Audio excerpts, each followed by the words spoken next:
Assalamualaikum warahmatullahi wabarakatuh. Apa kabar sahabatku? Kaifa halukum jami'an? Pada kesempatan kali ini, pada channel SLA akan berbagi pengalaman dalam jelajah dakwah, yaitu penerapan metode dirasa di Kepulauan Sanan. Tahukah kalian sahabat, Kepulauan Pangkajene ini salah satu kabupaten di Sulawesi Selatan, yang tentu saja di Indonesia. Kemudian terdapat pulau-pulau di wilayah perairan Kecamatan Liukan Tangaya. Ini terdiri atas 3 klaster.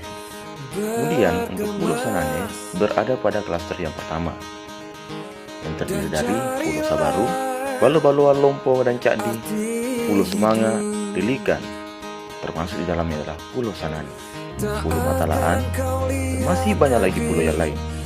Uniknya, meskipun beberapa tempat itu berdekatan, ternyata bahasa, adat, bahkan dialeknya itu beda. Selain itu, kalian gak usah khawatir kalau misalnya pengen atau jalan-jalan ke pulau ini, meskipun dikelilingi oleh laut lepas, kalian gak usah khawatir. Insya Allah kalian akan tetap mandi dengan air tawar. Hebat kan? Selain itu, air di sini segar sekali. Tidak usah dimasak ataupun mungkin mencari minum air aqua. Cukup air dari sumur, insya Allah sehat. Luar biasa kan? Nah, selain itu, stok air kelapa muda di pulau nggak bakalan habis. Baik, sebelum saya berbagi pengalaman, maka terlebih dahulu saya akan bacakan Al-Quran surat Ali Imran ayat 110. Dengarkan dengan iman ya. A'udzu billahi minasy syaithanir rajim. Bismillahirrahmanirrahim.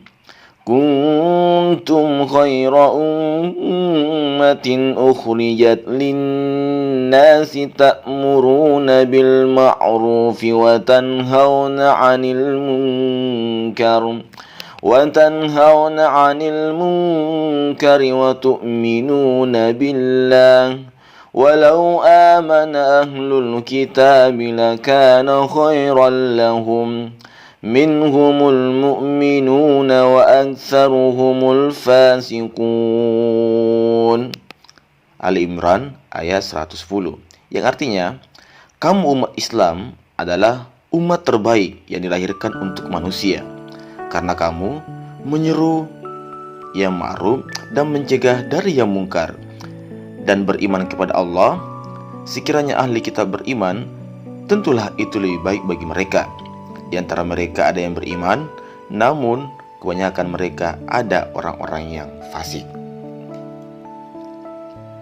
Nah, kemudian apa sih yang mendasari saya sehingga saya semangat atau mungkin selalu untuk berbagi kepada masyarakat atau kepada umat Islam?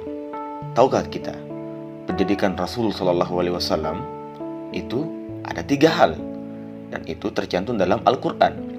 Sebagaimana firman-Nya, "Huwallazi ba'atsa fil ummiyina rasulan minhum yatlu 'alaihim ayatihi wa yuzakkihim wa yu'allimuhumul kitaba wal hikmah wa in kanu min qablu lafi dhalalin mubin." Nah, di sini pada ayat ini ada 3 hal yang harus kita tandai. Yang pertama adalah dakwah itu, pendidikan Rasul Shallallahu Alaihi Wasallam membacakan ayat-ayat Allah. Kita bacakan ayat Allah kepada siapapun. Kemudian yang kedua adalah membersihkan dan mensucikan diri kita. Dan yang terakhir, mengajarkan Alkitab dan hikmah. Demi pencapaian faktor utama ini, maka untuk membentuk generasi terbaik dimanapun dan kapanpun, maka saya harus menjadikan Al-Quran sebagai sumber pengambilan, kemudian kesiapan menerima perintah, dan yang ketiga adalah hijrah dari jahiliyah. Kalau kita lihat kondisi umat Islam saat sekarang ini, itu dalam hadis Rasul Shallallahu Alaihi Wasallam ada 6 hal. Yang pertama adalah Al-Quran hanya tulisan, masjid ramai tapi jauh dari petunjuk, ulamanya adalah manusia terburuk di bawah kolong langit, Islam hanya namanya, dihinakan karena ditinggalkan Al-Quran, dan Al-Quran diajukan.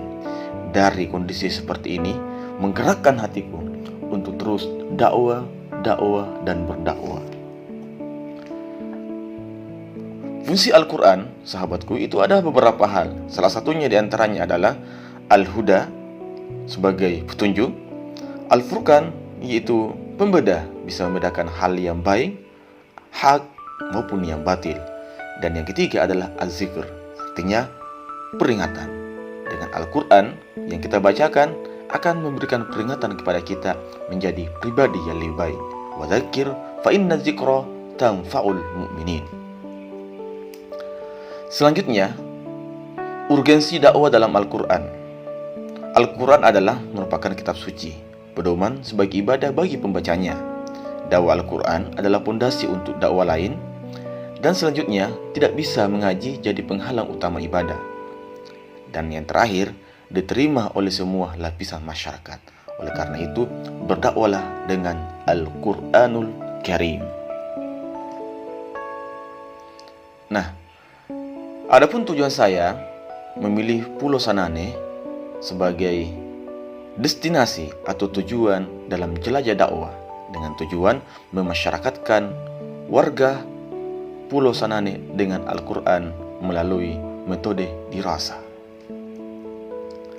Yuk sekarang kita lihat keceriaan jamaah Pulau Sanane dalam belajar dirasa. Selamat berdakwah demi izzul Islam wal muslimin. Tahukah kalian apa itu dirasa? Dirasa adalah merupakan metode dalam mengajarkan cara baca Al-Quran khusus bagi orang dewasa dengan 20 kali pertemuan. Dan metode ini bisa juga digunakan berbagai pengalaman umur atau usia, profesi, bahkan instansi pemerintahan. Keren kan? Dari singkatannya saja dirasa untuk orang dewasa. Nah, selanjutnya, masyarakat Kepulauan Sanane ini mayoritas beragama Islam.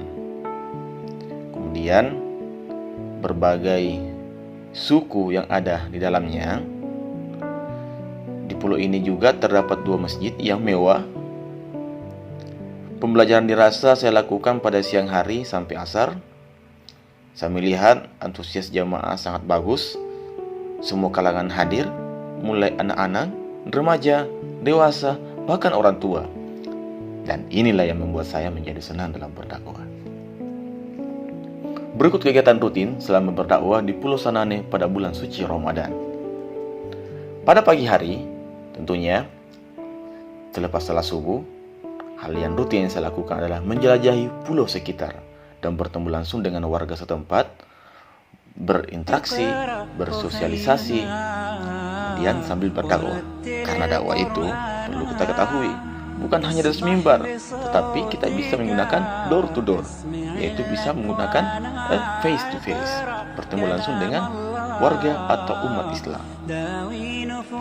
Pada siang harinya, selepas salat jamaah duhur, disinilah kami mengajarkan Al-Quran dengan metode dirasa, dengan mudah dan dengan asyik.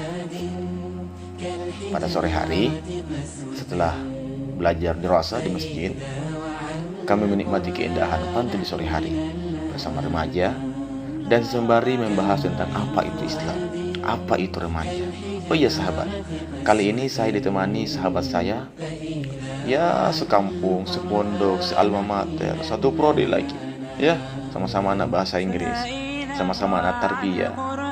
Namun meskipun kita background kami adalah tarbiyah atau pendidikan bahasa Inggris, tapi kesenangan kami dalam berdakwah tidak mengurangi semangat untuk terus berdakwah dan berdakwah. Pada malam harinya, selepas salat maghrib jamaah, karena waktu itu adalah pada bulan suci Ramadan, tentunya kami berbuka puasa bersama dengan warga di sana. Ya, inilah yang kami tunggu-tunggu, makan ikan segar. Nah, di tempat inilah saya merasakan nikmatnya ikan laut. Ya, semua jenis ikan hampir saya menikmatinya, hampir saya rasakan. Ya, udang, cumi, dan lain sebagainya. Setelah itu, habis salat Isya, kami berdakwah dengan mimbar atau dakwah di mimbar. Oh iya sahabat, tahu nggak, di pulau ini sebelum saya datang tidak ada namanya ceramah sebelum salat tarawih. Habis salat Isya langsung mereka salat tarawih. Tapi alhamdulillah untuk kali ini saya diizinkan untuk membawakan tausiah sebelum melaksanakan salat tarawih secara berjamaah. Oh ya, sekian dari kami. Pesan saya untuk sahabatku, saribatangku, keenang-keenangku, saudaraku, salam rindu untuk kalian. Saya di sini sangat merindukan dengan sahabat-sahabatku yang ada di sana. Pesan saya, teruslah mengerjakan perintah Allah, melaksanakan segala perintahnya, menjauhi segala larangannya, sholatlah pada tepat waktu, dan bagi anak-anak di sana, jadilah anak yang soleh dan soleha. Dan teman-temanku yang ada di sini, yuk kita berbagi kepada saudara kita. Kapan lagi kalau bukan sekarang? Kalau bukan sekarang, dan siapa lagi kalau bukan kita? Akhirul kalam. Assalamualaikum warahmatullahi wabarakatuh.